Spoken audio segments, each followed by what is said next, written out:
وَإِذْ يَقُولُ الْمُنَافِقُونَ، اب نتیجہ کیا نکلا؟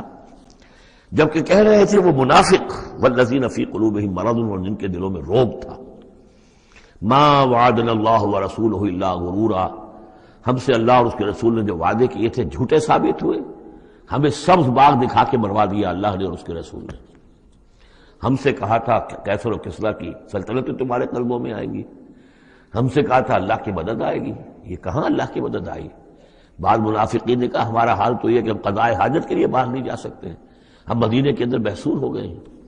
ظاہر بات ہے کہ سینیٹیشن کا بھی کوئی نظام نہیں تھا، کس قدر وہاں پر اس سے ایک مسئلہ پیدا ہو چکا ہو، باہر نکل نہیں سکتے بالکل، تو قضائے حاجت وغیرہ بھی وہیں ہو رہی ہے۔ یہ ان کے منہ پر جو ہے، ان کی زبانوں پر جو اندر کا خبث تھا، اندر کی گندگی تھی، زبانوں پر آ گئی۔ ما وعدنا اللہ ورسولہ الا غرورا، نہیں وعدہ کیا تھا ہم سے اللہ اور اس کے رسول نے مگر جھوٹا، دھوکے کا وعدہ۔